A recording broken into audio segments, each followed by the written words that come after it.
ಹಲ್ಲೆ ಮಾಡಿದ್ರು ನನ್ನ ಮೇಲೆ ಮತ್ತು ಪ್ರಸಾದ್ ಬಾಬು ಅವ್ರ ಮೇಲೆ ಮತ್ತು ಪ್ರಾಣ ಬೆದರಿಕೆ ಹಾಕಿದ್ದಾರೆ.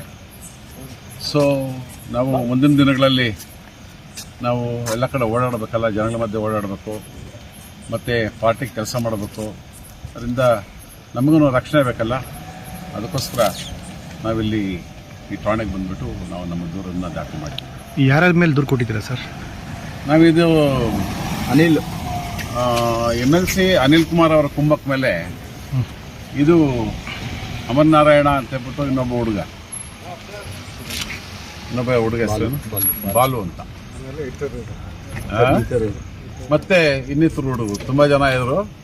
ಅಲ್ಲಿ ಆ ಗುಂಪಲ್ಲಿ ಗೊತ್ತಾಗಲಿಲ್ಲ ನಮಗೆ. ಅದರಿಂದ ನಮಗೆ ಏನು ಅಪ್ಪಿತಪ್ಪಿ ನಾವು ಪ್ರಾಣಾಪಾಯದಿಂದ ಪಾರ ಆಗಿದ್ದೀವಿ. ಯಾಕೆಂತಂದರೆ ಅಲ್ಲಿ ಮುಂದೆ ಮೆಟ್ಲಿತ್ತು.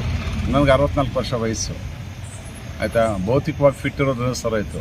ಇನ್ನೇನಾದ್ರು ಸ್ವಲ್ಪ ಏನಾದ್ರು ಹೆಚ್ಚು ಕಮ್ಮಿ ಆಗಿದ್ದಿದ್ರೆ ಇದೊಂದು ದೊಡ್ಡ ಸಮಸ್ಯೆ ಕೂತಿರೋದು. ಇರಲಿ, ಅದು ಒಳ್ಳೇದು, ಅವ್ರಿಗೂ ಒಳ್ಳೇದಾಯಿತು, ನಮಗೂ ಒಳ್ಳೇದಾಯಿತು. ಹೆಚ್ಚಾಗಿ ಅವರಿಗೆ ಒಳ್ಳೇದಾಗಿತ್ತು. ಆ ಥರ ಆಗಿರುವಂಥದ್ದು. ನಮಸ್ತೆ. ಹೌದು. ಇದು ಅನಿಲ್ ಕುಮಾರ್ ಕೃಪಾಪೋಷಿತ ನಾಟಕ ಮಂಡಳಿ ಐತೆ ಇಲ್ಲಿ ಒಂದು ದೊಡ್ಡದು, ಆಯಿತಾ. ಅನಿಲ್ ಕುಮಾರ್ ಕೃಪಾಪೋಷಿತ ನಾಟಕ ಮಂಡಳಿ. ನಾನು ಏನು ಹೇಳಬಾರ್ದು ಅಂತಿದ್ದೆ, ಬಟ್ ಈಗ ನನಗಿನ್ನೇನು ಉಳಿದಿಲ್ಲ. ಇನ್ನೇನು ಅವ್ರು ನಾನು ಉಳಿಸ್ಕೊಂಡಿಲ್ಲ. ಇನ್ಮೇಲಿಂದ ನಾನು ಮಾತಾಡಬೇಕಾಗ್ತದೆ, ನಾನು ಧ್ವನಿ ಮಾಡಬೇಕಾಗ್ತದೆ. ಯಾಕಂತಂದರೆ ಏನೊಂದು ಡಿಪ್ಲೊಮ್ಯಾಟಿಕ್ ಆಗಿ ಎಲ್ಲ ಅಂಟಮಂದ್ರ ಥರ ಹೋಗೋಣ ಅಂದ್ಕೊಂಡಿದ್ವಿ. ಬಟ್ ಆ ಮಟ್ಟದಲ್ಲಿ ಅವ್ರು ನಡೆಸ್ಕೊಳ್ತಾ ಇಲ್ಲ ನಮ್ಮನ್ನು. ಜಿಲ್ಲಾ ಕಾಂಗ್ರೆಸ್ ಕಮಿಟಿ ಅಂತಂದರೆ ಅವರಿಗೆ ಕೆಲವರಿಗೆ ಎಲ್ಲ MLA ಅಂತ ಹೇಳಾರೆ ನಾನು, ಆಯಿತಾ. ಕೆಲವರಿಗೆ ಅವ್ರಿಗೇನಾಗಿದೆ ಅಂತಂದರೆ ವಿರೋಧ ಪಕ್ಷದ ಥರ ಅನ್ಕೊಬಿಟ್ಟಿದ್ದಾರೆ. ಅವರು BJPನ ವಿರೋಧ ಮಾಡೋದಿಲ್ಲ, ದಳನ ವಿರೋಧ ಮಾಡೋದಿಲ್ಲ. ಅವ್ರು ವಿರೋಧ ಮಾಡೋದು ನಮ್ಮನ್ನ. ಹಿಂದೆ ಸಕ್ರಿಯವಾಗಿ ಕಾಂಗ್ರೆಸ್ ಪಾರ್ಟಿಯಲ್ಲಿ ಕೆಲಸ ಮಾಡ್ತಿರುವಂಥವ್ರು ವಿರೋಧ ಮಾಡ್ತಿರುವಂಥದ್ದು. ಅಲ್ಲ, ಚಾನ್ಸ್ ಕೊಟ್ರಿ ಎಚ್ಚೆತ್ಕೊಂಡೋದು ಅಂತಂದ್ರೆ ಬೇಡ, ಇದು ಅಂತಃ ಕಲಹ ಬೇಡ, ಇದೊಂದು ಕುಟುಂಬ ಕಲಹ ಅನ್ನೋ ರೀತಿಯಲ್ಲಿ ನಾವು ಅಂದ್ಕೊಂಡಿದ್ವಿ. ಬಟ್ ಇದೇನಾಯ್ತು ಅಂತಂದ್ರೆ ಇದು ನಮ್ಮ ಸುಮ್ಮನಿರೋದೇ ನಮ್ಮ ದೌರ್ಬಲ್ಯ ಅಂತ ಭಾವಿಸಿರುವಂಥ ಜನ ಇವರು. ಅದರಿಂದ ಇದು ನಾವು ಇನ್ನು ನಮ್ಮ ಇದನ್ನ ದೌರ್ಬಲ್ಯ ಅಂತ ಮನಗಾಡಬೇಕಾಗಿಲ್ಲ. ನಾವು ಎಷ್ಟೇ ಮೌನವಾಗಿದ್ರು ಸಹ ನಾವು ಹೋರಾಟದಿಂದ ಬಂದಿರುವಂಥವ್ರು ನಾವೆಲ್ಲ. ನಮಗೂ ಅಷ್ಟೇ.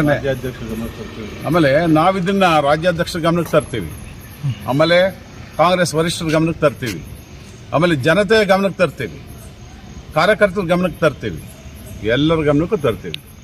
ಪತ್ರಕರ್ತರು ತಾವು ಸಹ ಒಂದು ಜನ ಮತ್ತು ನಮ್ಮ ನಾಯಕರ ನಡುವಿರುವಂಥ ಒಂದು ಮಾಧ್ಯಮ ಮಿತ್ರರು ನೀವು. ತಮಗೂ ಸಹ ನಾವು ಈ ವಿಚಾರನ ಹೇಳ್ತೀವಿ. ನಾವು ಮುಲಾಜ ಇಲ್ಲ ಇನ್ಮೇಲಿಂದ. ಏನಾಗ್ಬಿಟ್ಟತು? ಏನೂ ಆಗೋದಿಲ್ಲ. ನಮ್ಮದೇ ಆದಂಥ ಸ್ವಂತ ಖಾಸಗಿ ಜೀವನಗಳಿದ್ದಾವೆ, ನಮ್ಮದೇ ಆದಂಥ ವ್ಯಾಪಾರ ವಹಿವಾಟುಗಳಿದ್ದಾವೆ, ನಮ್ಮದೇ ಆದಂಥ ಅಭಿರುಚಿಗಳಿದ್ದಾವೆ. ನಾನೊಬ್ಬ ಸಾಹಿತ್ಯದ ವಿದ್ಯಾರ್ಥಿ ಇದ್ದೀನಿ. ನಾನು ಕಲ್ಚರಲ್ ಆಗಿ ನಾನು ತೊಡಸ್ಕೊಂಡಿದ್ದೀನಿ. ನಾನು ಸಾಂಸ್ಕೃತಿಕವಾಗಿ ತೊಡಸ್ಕೊಂಡಿರೋ ಮನುಷ್ಯ ನಾನು ಅಲ್ವಾ. ಆ ಥರದಿಂದ ರಾಜಕಾರಣ ನನಗೆ ಮುಖ್ಯ ಅಂತ ಅನಿಸ್ತಾ ಇದೆ. ಆದರೂ ಸಹ ಆಯಿತಾ, ನಾನು ರಾಜಕಾರಣ ಬಿಡೋದಿಲ್ಲ. ಅರ್ಥ ಆಯ್ತಾ. ಅಂದ್ಕೊಂಡಿರೋ ದೋಷಃ ಇವರೆಲ್ಲನೂ ಆಯ್ತಾ, ಇವರೆಲ್ಲನೂ ಎದುರು ಬಿಟ್ಟು ಕಾಂಗ್ರೆಸ್ ಪಕ್ಷಕ್ಕೋ ಇಲ್ಲಂತ ಅಧ್ಯಕ್ಷ ಸ್ಥಾನಕ್ಕೆ ರಾಜೀನಾಮೆ ಕೊಟ್ಟೋಗ್ಲಿ ಅನ್ನೋ ತಾರಕ್ಕೆ ಕತ್ತಿಸ್ಕೋಂತ ಕೆಲಸ ಮಾಡ್ಬೋದು ಇವರು. ಸರ್ವತ ಆಗೋದಿಲ್ಲ ಅದು. ಇನ್ನೂ ಸ್ಟ್ರಾಂಗ್ ಆಗ್ತೀನಿ, ಪಕ್ಷ ಕಟ್ತೀನಿ. ಜನ ನಮ್ಮ ಪರ ಇದ್ದಾರೆ, ನಿಜವಾದ ಕಾರ್ಯಕರ್ತರು ನಮ್ಮ ಪರ ಇದ್ದಾರೆ. ಇವತ್ತು ಅಲ್ಲೇ ಮಾಡಿದವ್ರು ಯಾರಿದ್ದಾರೆ ಅವ್ರ ಮುಖ ಸಹ ನಾನು ನೋಡಲಿಲ್ಲ. ಒಂದು ದಿವಸನೂ ಸಹ ನಾನು ಕಾಂಗ್ರೆಸ್ ಕಚೇರಿಯಲ್ಲಿ ಅವ್ರ ಮುಖ ನೋಡಲಿಲ್ಲ. ಅಂಥವರೆಲ್ಲ ಇವತ್ತು ಬಂದ್ಬಿಟ್ಟು ಬಾಡಿಗೆ ಗೂಂಡಾಗಳ ಥರ ನನ್ನ ಮೇಲೆ ಹಲ್ಲೆ ಮಾಡ್ತಾರೆ ಅಂತ. ನಮ್ಮ ಜಿಲ್ಲಾಧ್ಯಕ್ಷ ಇದ್ದೀನಿ. ನಾನು ಜಿಲ್ಲಾಧ್ಯಕ್ಷ ಆಗ್ಬೇಕಂತ ನನ್ನ ದೊಡ್ಡ ಸರ್ವಿಸ್ ಇದೆ ಕಾಂಗ್ರೆಸ್ ಪಾರ್ಟಿಗೆ, ದೊಡ್ಡ ಸರ್ವಿಸ್ ಇದೆ ನಂದು. ಕಾಂಗ್ರೆಸ್ ಕಮಿಟ್ಮೆಂಟ್. ನಾನು ಯಾರೂ ಇಲ್ಲದ ಕಾಂಗ್ರೆಸ್ ಕಟ್ಟುವಂಥದ್ದು ನಾನು ಇಡೀ ಜಿಲ್ಲೆಯಲ್ಲಿ. ಆ ಥರ ನನ್ನ ಮೇಲೆ ಇವರು ಹಲ್ಲೆ ಮಾಡೋಕ್ಕೆ ದೈಹಿಕ ಹಲ್ಲೆ ಮಾಡೋ ಮಟ್ಟಕ್ಕೆ ಬರ್ತಾರೆ ಅಂತಂದರೆ ಇವ್ರಿಗೆ ಏನು ಮಾಡೋಕ್ಕೂ ಎಸೋದಿಲ್ಲ ಇವರು. ಇಷ್ಟು ಹೇಳೋಕ್ಕೆ ನಾನು ಇಷ್ಟಪಡ್ತೀನಿ. ಮುಂದಿನ ದಿನಗಳಲ್ಲಿ ಇನ್ನೂ ಕೆಲವು ವಿಚಾರಗಳನ್ನು, ಆಂತರಿಕವಾದಂಥ ವಿಚಾರಗಳನ್ನ, ನೋವನ್ನು, ಪಕ್ಷದಲ್ಲಿ ನಾನು ಪಟ್ಟಂಥ ಅವಮಾನಗಳನ್ನ, ನೋವುಗಳನ್ನ ನಾನು ಜನಗಳ ಮುಂದೆ ಹೇಳ್ತೀನಿ. ಮಾಧ್ಯಮಗಳ ಮುಖಾಂತರ ನಾನು ಮಾತಾಡ್ತೀನಿ. ನಾನು ಪಕ್ಷ ನಮ್ಮ ಜೊತೆ ಇದೆ, ಕಾರ್ಯಕರ್ತರು ನಮ್ಮ ಜೊತೆ ಇದ್ದಾರೆ, ನಿಜವಾದ ಕಾರ್ಯಕರ್ತರು ನಮ್ಮ ಜೊತೆ ಇದ್ದಾರೆ, ಕಾಂಗ್ರೆಸ್ನ ವರಿಷ್ಠರು ನಮ್ಮ ಜೊತೆ ಇದ್ದಾರೆ, ಹೈಕಮಾಂಡ್ ನಮ್ಮ ಜೊತೆ ಇದ್ದಾರೆ. ಆದ್ರಿಂದ ನಾನೇನು ಹೆದರಿ ಓಡೋಗ್ಬೇಕಾಗಿಲ್ಲ. ಅರ್ಥ ಆಯ್ತಾ.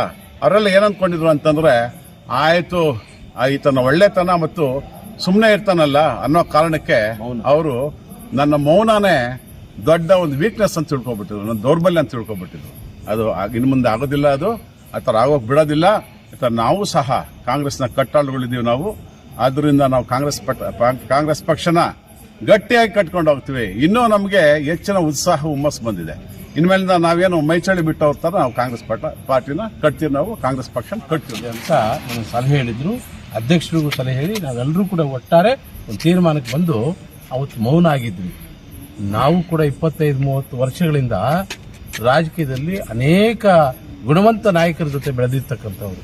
ಇದು ಒಳ್ಳೇದಲ್ಲ. ಅನಿಲ್ ಕುಮಾರ್ ಅವರಿಗೆ ನಾನು ಮನವಿ ಮಾಡ್ಕೊಳ್ಳೋದು, ಕೆ ಎಚ್ ಮುನಿಯಪ್ಪನವರಂಥ ಧೀಮಂತ ನಾಯಕ, ಒಬ್ಬ ಮೌನ ನಾಯಕ, ಒಬ್ಬ ದೈವ ಸಂಭೂತ ನಾಯಕನ ಜೊತೆ ಬೆಳೆದಿರ್ತಕ್ಕಂಥವ್ರು ಈ ಥರದ ಈ ಜಾತಿಗಳ ಮಧ್ಯೆ ವೈಷಮ್ಯ ತರ್ತಕ್ಕಂಥದ್ದು ಈಗ ಇನ್ನೂ ಉದಯೋನ್ಮುಖವಾಗಿ ಬೆಳೀತಕ್ಕಂಥ ಸಂದರ್ಭ ಒದಗಿ ಬಂದಿರುವಾಗ ಗಲಾಟೆಗಳು ಮಾಡಿಸಿ, ಹೊಡೆದಾಟ ಮಾಡಿಸಿ, ಕಾಂಗ್ರೆಸ್ಸಿಗಿರ್ತಕ್ಕಂಥ ಘನತೆ ಗೌರವವನ್ನು ಜಿಲ್ಲೆಯಲ್ಲಿ ಹಾಳು ಮಾಡ್ತಕ್ಕಂಥ ಕೆಲಸಕ್ಕೆ ಕೈ ಹಾಕಿರ್ತಕ್ಕಂಥದ್ದು ಒಳ್ಳೆಯದಲ್ಲ. ಈಗಲೂ ಕೂಡ ಅವರು ಈ ಮುಂದಿನ ದಿನಗಳಲ್ಲಿ ಕೋಲಾರ ಜಿಲ್ಲೆಯಲ್ಲಿ ಕಾಂಗ್ರೆಸ್ಸನ್ನು ಸದೃಢವಾಗಿ ಕಟ್ಟಬೇಕು ಅಂದರೆ ನಮ್ಮ ಜೊತೆ ಕೈ ಜೋಡಿಸಬೇಕು. ಆ ಕೈ ಜೋಡಿಸಿದ ದಿವಸ ಮುಂದಿನ ದಿನಗಳಲ್ಲಿ ಕಾಂಗ್ರೆಸ್ಸನ್ನು ಕಟ್ಟತಕ್ಕಂಥ ಬೆಳೆಸ್ತಕ್ಕಂಥ ಕಾರ್ಯ ಆಗ್ತದೆ. ಈ ಥರ ಕಾಂಗ್ರೆಸ್ಸನ್ನು ಕಟ್ಟಿ ಬೆಳೆಸಿದಂಥವರ ವಿರುದ್ಧ ದೈಹಿಕ ಹಲ್ಲೆಗಳನ್ನು ಮಾಡ್ತಕ್ಕಂಥದ್ದು ಅದು ಒಳ್ಳೆಯದಲ್ಲ ಅಂತ